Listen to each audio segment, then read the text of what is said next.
natin nakatayo para sa ating panalangin. Maaari ko ba ang aanyayahan si Kaina para pangunahan ang ating panalangin? Po. Kayo mo muna.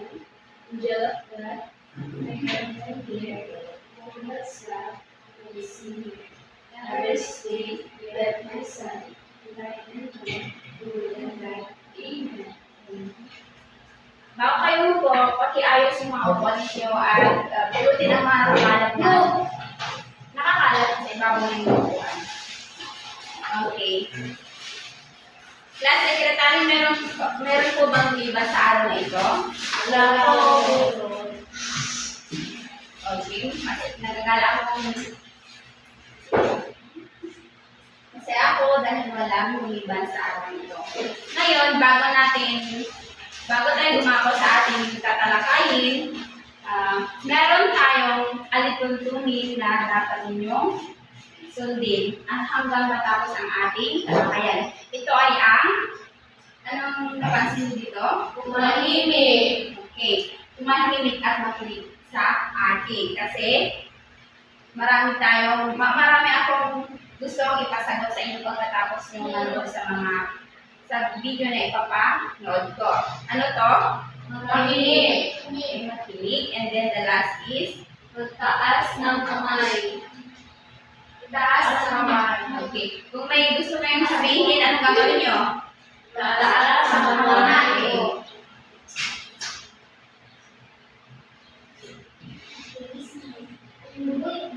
Ngayon, para malaman ko kung talagang naaalala nyo pa ang ating natalakay nung araw, magkakaroon tayo ng ibigay na tinatawag na hula salita. Ito ay, ang gagawin nyo lang is, huhulaan nyo ang mga nagulong salita na ipepresenta ko sa inyo base sa definitions nito. At ang makakasagot ay bibigyan ko siya ng rewards o premyo. Naiintindihan ko ba? Oo. Okay. Ang talinhaga o parabola ay isang maikling kwentong may aral sa kalimitang hinahaan mula sa Biblia. Ano ito? Jody? Parabola puro. Tingnan natin. Tama. Number 2, siya ay nagbigay kautusan may heso upang siya ay subukin. Ano ito? Like that. Escriba teacher. Very good. Sila ang mga walang awa na nagbubog sa lahing malalakbay. Ano ito? Yes, Beverly? Tourism teacher. Very good. And then, siya ay walang awa sa taong nangangailangan ng tulong. Hindi niya tinulungan ang lalaking nagbubog. Okay. Very good. Tama. Isa siyang malalakbay na siyang tumulong sa lalaking nagbubog. Beverly? Lalaki sa barikado. Okay. Bigyan niyo nga ng limang palakpak ang isang na base sa pagsagot nyo, sa tamang pagsagot nyo, ay talaga naaalala nyo ang ating sinalakay ng nakaraang araw. Ngayon naman, ay gusto nyo pa ba ng ibang aktibidad? Yes po, bro. Okay. Ito ay ang i-ako hulaan mo. So, makakati kayo sa dalawang grupo. Ang isang grupo ay siya at magiging si Tipaklong at ang isang grupo ay si Langgang. Now, ang gagawin nyo is, kailangan mo ng dalawang leader at siya ang pupunta sa harap. At kukunin nila yung pangalan ng inyong grupo dahil gagamitin nila yan sa pabilisang pagtaas ng kamay para sila ang gagawa dito sila ang mag-a-up at ang kagrupo niya ang manghuhula. Naintindihan mo ba? Oo. Okay, so meron akong inihanda dito. Sino yung mga leader ninyo? Les. Isa lang leader sa per group.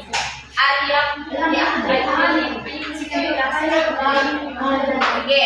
Hindi, ibigay mo yung pangalan ng grupo nila para sila. Pabilisin kayo magtaas at kapag ikaw ang nauna, ang gagawin mo is, ikaw yung i-up pero be sure na tama yung ginawa mo kasi isang beses lang ito. Kapag mali ka, ibibigay natin ang chance tayo sa isang group.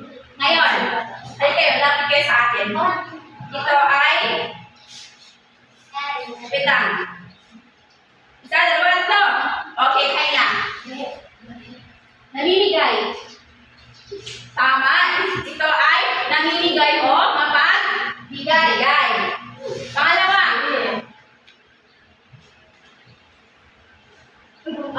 Hindi ka pa nagbilang picture. Ay, sige. Isa, dalawa, tatlo. Okay, Roslyn. Naglalaro? Naglalaro. Okay, yung puntos nyo. Last is isa, dalawa, tatlo. Again. Isa, dalawa, tatlo. Isa, dalawa, tatlo. Ay, tara. Okay. Tumatalon picture. Tumatalon? Tama. Very good. So, thank you. Punta na kayo sa inyong upuan.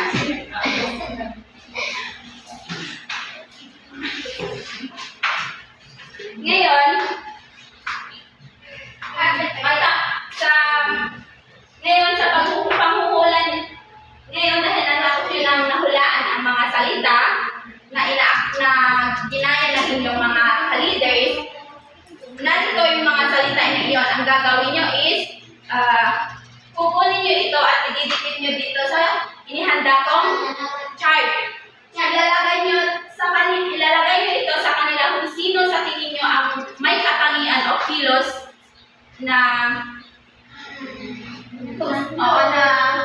kung ito ay nababagay kay langgam o ito ay nababagay kay tipaklong. So, kailangan ko ng represent. Okay, 1, 2, 3. Halina sa harapan. Meron pa.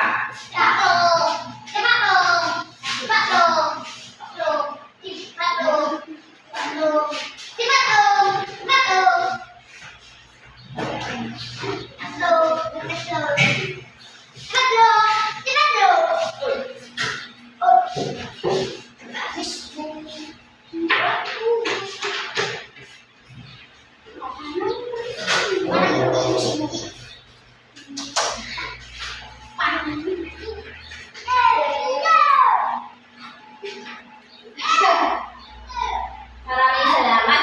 Mamaya, titignan natin kung tama ang inyong mga nilagay. Kung ito ba ay katangian o kilos ni langgam or kung ito ba ay katangian o kilos ni tipaklong. Bago yan, mga bata, base sa inyong mga ginawang aktibidad, ano kaya sa tingin nyo ang ating tatalakayin ngayon? Anyone? Yes, Migret? Ang langgam at ang tipaklong po. Tama. Ito ay ang papula ng kwentong ito ay ang langgam at ang tipaklong. Handa na ba kayong makinig sa kwentong ito? Oo. Okay. But bago yan, ano sa tingin nyo, ano pumapasok sa isipan nyo kung naririnig nyo ang salitang fabula? Guro, ang tauhan po ay mga animals po. Tama, mga antaw. Tama. Ano pa? Yes? Guro, yung bula po, yung hinihipan po ng bula. Titignan natin, Megan, kung tama ang iyong sagot. Okay, so, bago natin ipagpatuloy is, ito yung layunin natin sa araw na ito. Ito ay ang una, matutukoy ang mga kilos ng tauhan sa napakinggang pabula, napapahalagahan ang aral mula sa napakinggang pabula at naigsasadulang mga kilos ng mga tauhan sa pabula. So, kanina, mga sagot yun sa pabula ay mga hayop ang tauhan, and then, mga hayop na nagsasalita. Ngayon, ang pabula ay ang isang maikling kwentong katang-isip sa karaniwang ginagamit para aliwin at turuan ang mga bata. Ito ang isang ginagamit nila para maturuan ang mga bata, which is, ang mga bata kasi gustong-gusto nila na manood ng mga cartoon o mga nagsasalita na mga hayop. At ito yung isang estratehiya nila para ang mga bata ay mahikayat silang makakuha ng aral. Kaya, aral. Okay.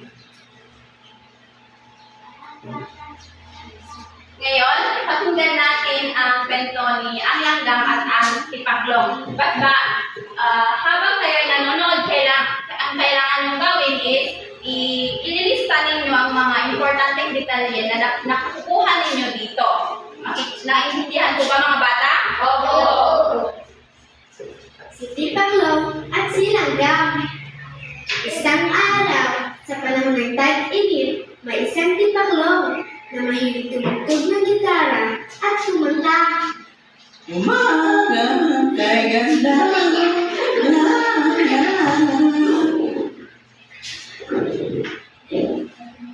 Oops, gutom na ako. Makapunta nga kay kaibigan Ani. Si Tipaklong ay umuwi pagkatamad. Lagi itong nanghihingi ng pagkain sa kanyang matalik na kaibigan.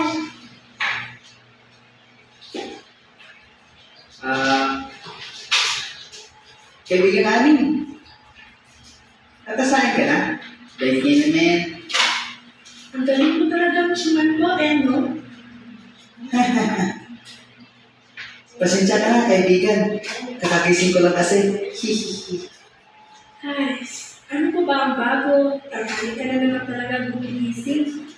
Oh, Tupper! Makikikain ka na naman? Pero din po, Lola. Magandang araw. Ang cute po talaga. Naku, bata ka! Kilalaki mo insekto. Ayaw mo magbanat ng buto. Kaya ka sa berdeng balat mo. Palabiro ka talaga, Lola.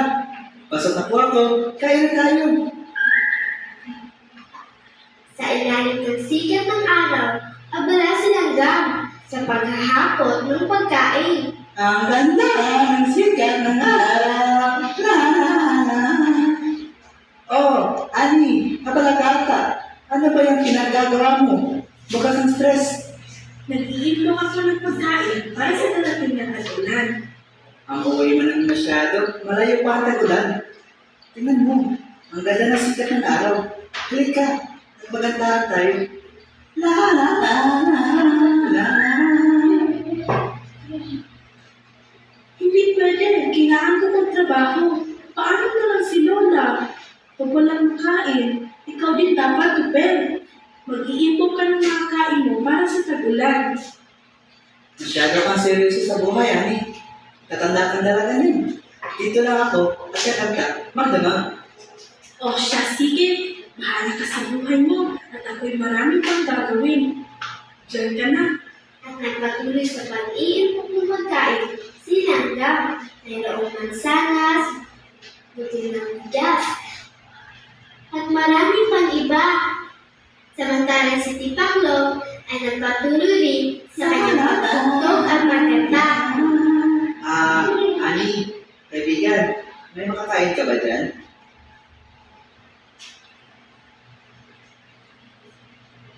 O ito, Hay, Ani, pahingi ng sabaw. Amoy na amoy ko kasi niluluto mo. Lagyan mo na rin ng sabaw, ha?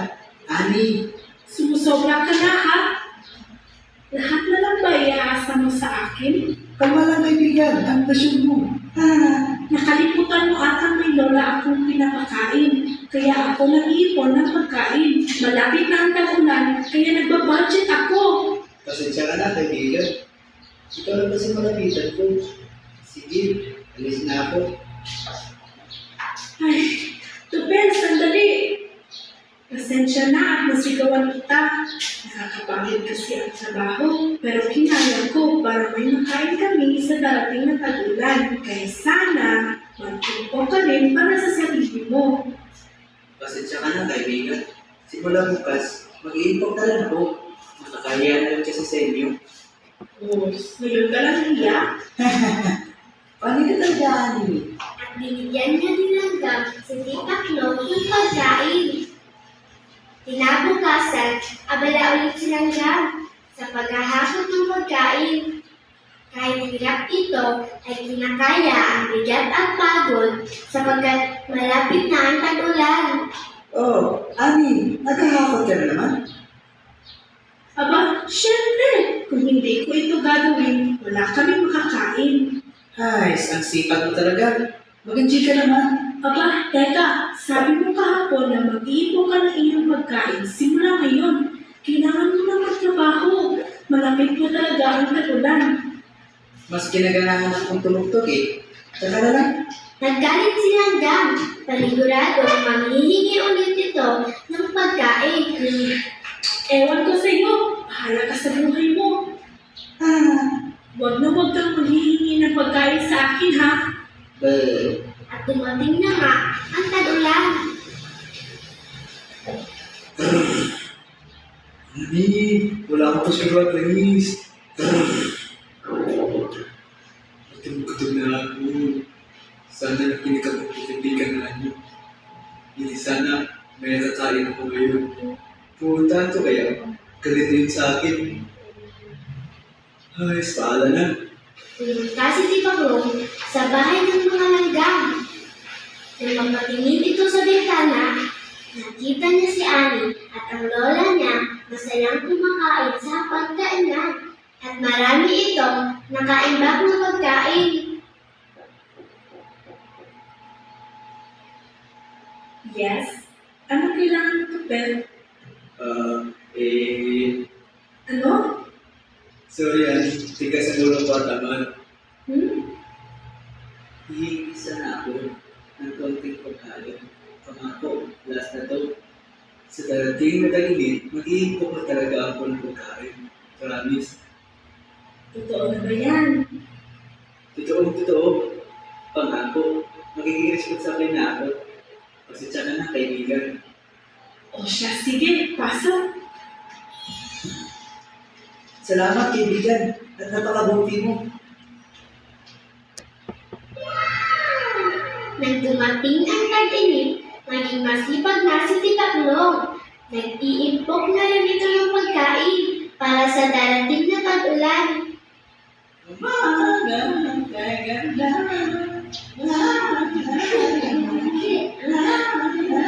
Nagkakang boses ni Denmark.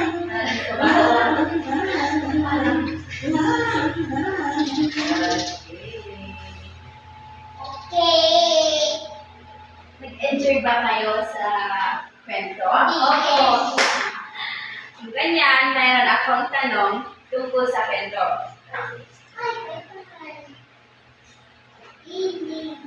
Sa kwentong napanood nyo, napansin nyo ba na mayroong mga kilos ang mga tauhan na ipapakita doon? Opo, teacher. Pwede ka bang magbigay ng isa? Yes. Pag-iimbak ng pagkain. Tama. Ano sa palagay mo, bakit kaya nag-iimbak si Langgam? Para may makain mo kapag panulan ka ulan. Very good. Yung sagot mo ay, yan yung sinasabi natin, kilos. At yung pag-iimbak naman na sinabi mo kanina is, yan yung tinatawag natin kahulugan ng kilos. Naintindihan mo ba? Okay. Ngayon, para mas malaman ninyo kung ano nga ba ang mga kilos o katangian, may aktibidad kayong gagawin. Ito ang tinatawag natin, sagot mo, itaas mo. Pamilya ba kayo sa sagot mo, itaas mo? Oo. Bago yan, titignan nga natin kung tama ang mga nilagay niyong kilos o katangian ni Langgam. Nag-iimbak ng pagkain, tama. Laging handa. Laging handa si Langgam dahil alam niya na, laging handa siya sa darating na next na mangyayari. And then, siya din ay masipag, mapagbigay. So, lahat ng answer, sagot niyo kay Langgam ay tama. Tumatalon, tama, naglalaro, naghihingi ng pagkain. Very good. So, dito sagot niyo kanina ay tama. Ngayon, sa aktibidad naman na ito, sagot mo, itaas mo is, di ba meron kayong grupo kanina? Oo. Ito yung, ano yung group nyo? Si? Tatlo. At si?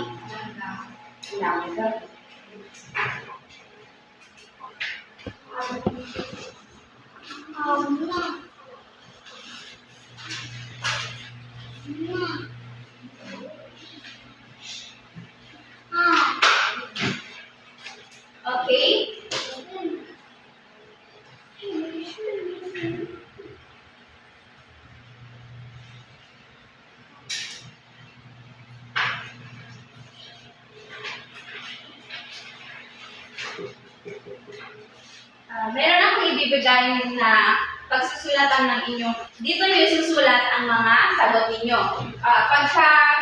Kapag presenta ko yung mga sagot ay tanong, ang gagawin nyo is isulat nyo dito yung tamang sagot nyo at pagkatapos nyan, pabilisan kayo magtaas ng inyong pangalan ng inyong kagrupo at ipapakita sa atin kung ano ang sagot ninyo. Naiintindihan ko ba?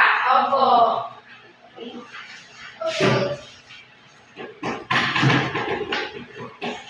So, kailangan nyo ay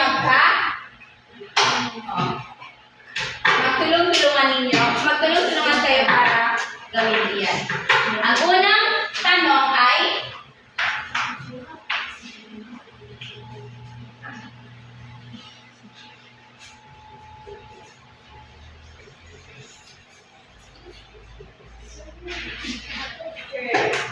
ano yung instruction ko kanina? Saan yung pangalan ng grupo nyo? Roslyn? Ang sagot? Matulungin. Kayo naman na grupo? Mapagbigay. Mapagbigay at mabagay. Ang nakakuha ay yan. Group ni tatlo. Sa ikalawang tanong.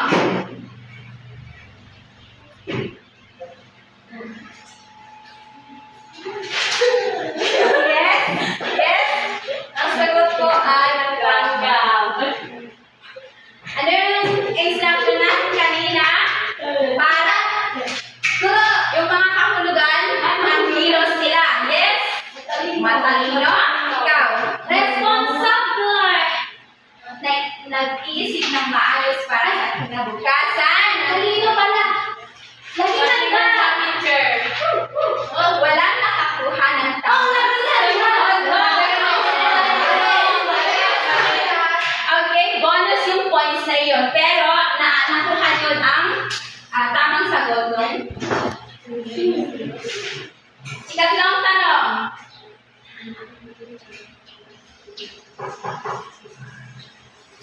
Okay,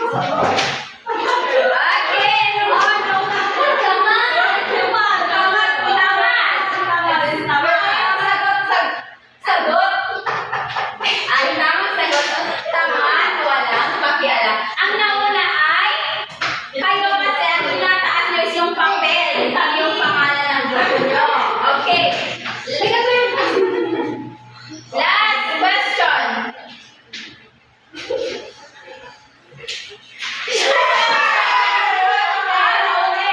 Very good. Nakuha nyo lahat. Tamang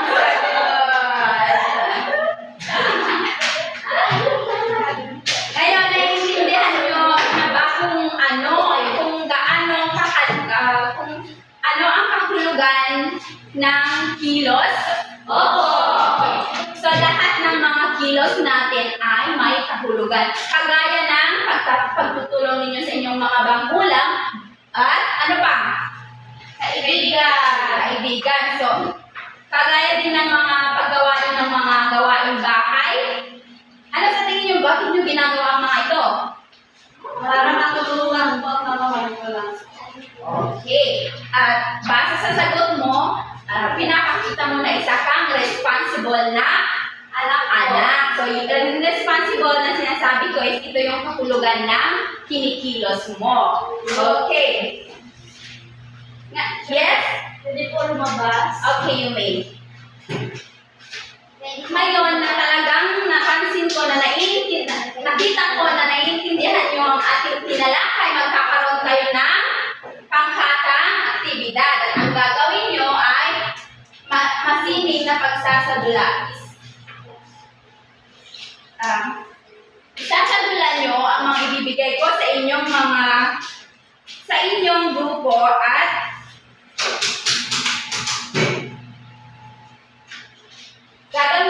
ipapakita nyo kung paano nyo binibigyang kahulugan ang mga kilos na nakasulat dito sa papel na ibibigay ko sa inyo. So, manatili kayo sa inyong grupo. Ito yung group 1 at saka group 2. Ang gagawin nyo, ang mga kilos na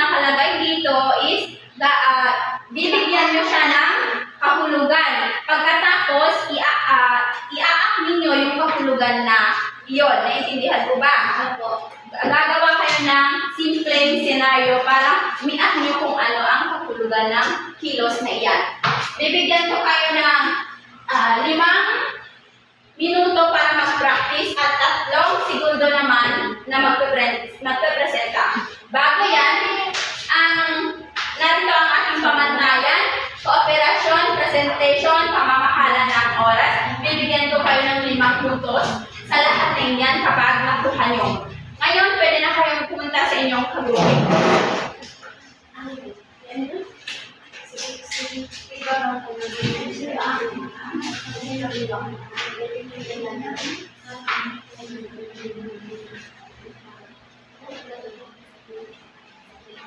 Simpleng senaryo.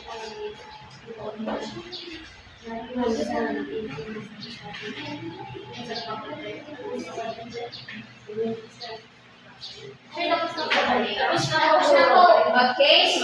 Asan ang tipagdulong ng grupo? Hindi po. Okay. Umupo kayo para panoorin ninyo ang inyong grupo. Sige. Sure, ang isa sa dulawon namin ay ang naglalaro po. Sige. 1, 2, 3. Light, camera, action! Pare, laro tayo ng basketball. Hindi na kayo.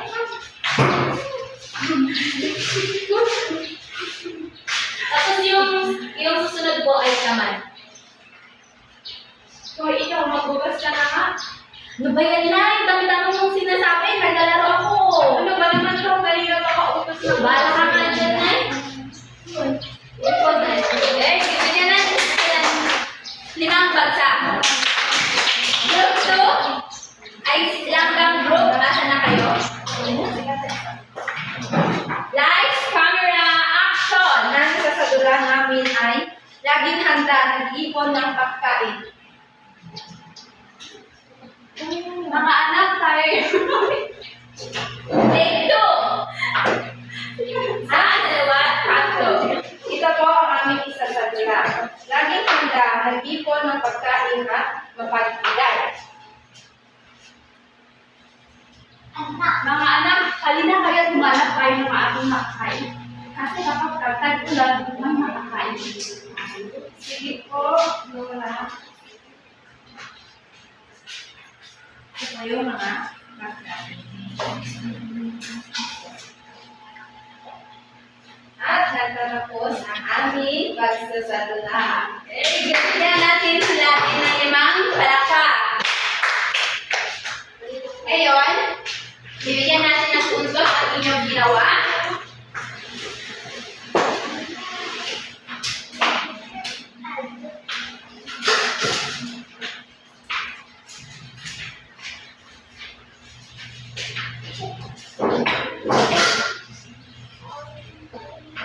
Okay, kooperasyon, presentasyon, pamamahala ng oras. Sa kooperasyon, syempre nakita ko na lahat kayo ay nagtulong-tulungan para pagpatuhan kung ano yung gagawin ninyo. So, bibigyan ko kayo ng 5. Ganon din sa group 2. Sa presentasyon naman, nakita ko naman at naipaliwanag din base sa inyong kinilos.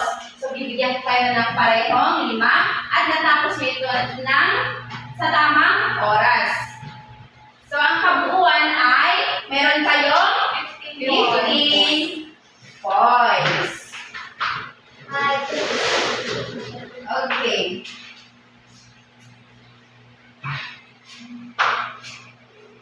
So, mayroon on akong 2 kahon dito.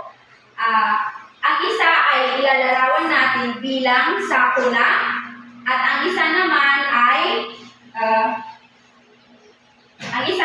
ay pag-asa o kaligtasan. So sa bawat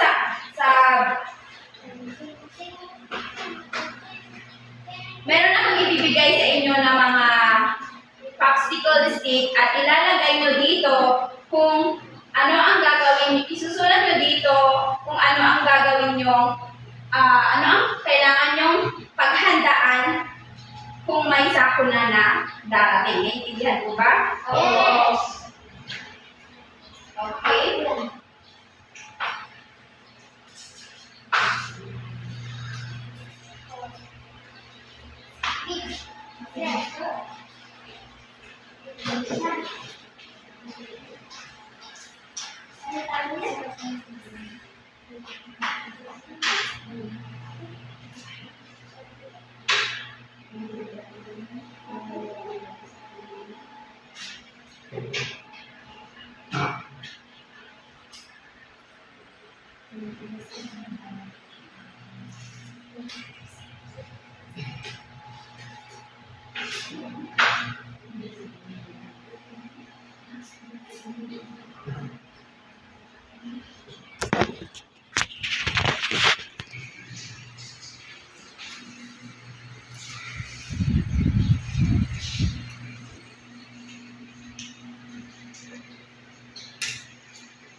Tapos na paguro.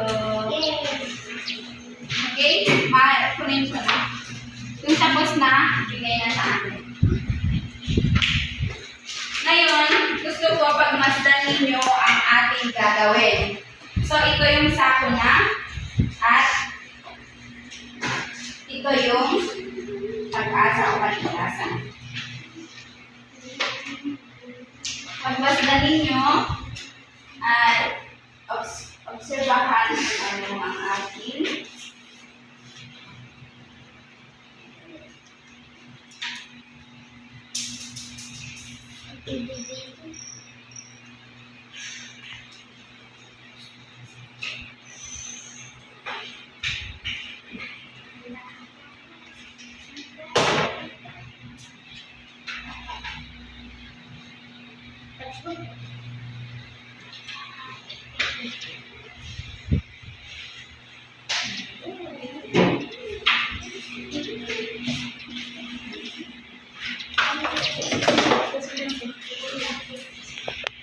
ito ay ang ginawa ko, isang kulay at merong sasakyan.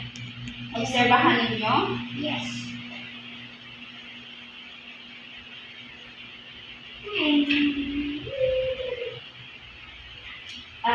Just imagine na itong tulay na ito is mahaba ito. So, ang sasakyan ay patuloy na papunta roon. So, sa paghahanda, hindi makakatawid o makakaligtas sa sako na gaya ng tulay at ang tulay na ito ay sumisimbolo sa ating pagiging handa. And sa laruan naman ay sumisimbolo sa atin ang dalawang kahon na ito ay ang sako na at ang pag-asa. Diba kapag wala itong tulay, hindi makakatawid ang sasakyan. So laging nakahanda si tulay para makatawid ang sasakyan. At sa pagtawid niya sa sasakyan is malalasatan niya yung sako na nadarating at mapupunta na may pag-asa na siyang aakon pamuli. Naiintindihan, di ba? Opo. Okay.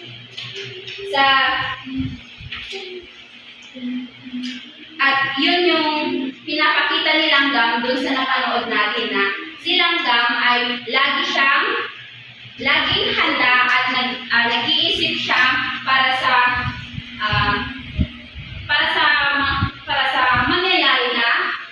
mangyari kang darating. So siya ay laging handa. Naiintindihan ko ba mga bata? Opo. Ngayon, magkakaroon tayo ulit ng isahang gawain. Ito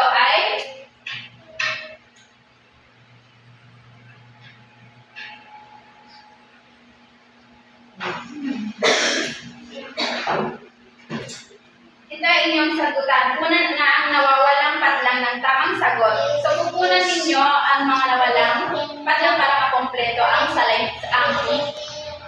salaysay na ito at ang hanay binaman pagkumbalin ang mga salita sa hanay sa kanilang mahulugan sa hanay B. So, ang ihahanay nyo ang hanay dun sa hanay B. Okay, nagtinag ko ba? Opo. Okay.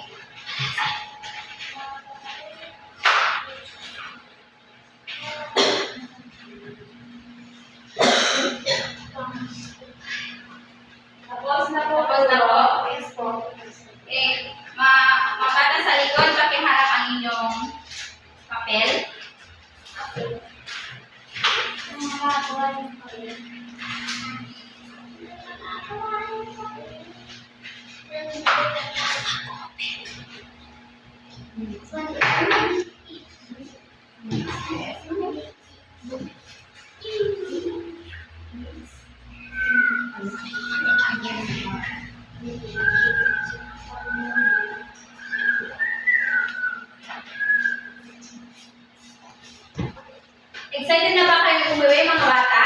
Oo! Bago yan, narito ang inyong takdang aralin na inyong gagawin sa bahay ninyo at ipapasa nyo ito sa next na meeting. Okay, meeting.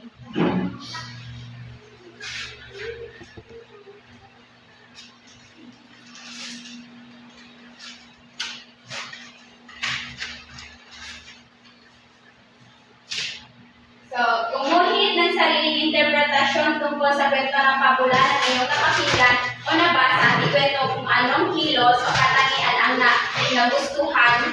nagustuhan mo sa ginuhit mo at bakit. Naintindihan po ba? Opo. Okay, so, mga bata, magsi tayo. Goodbye class. Paalam.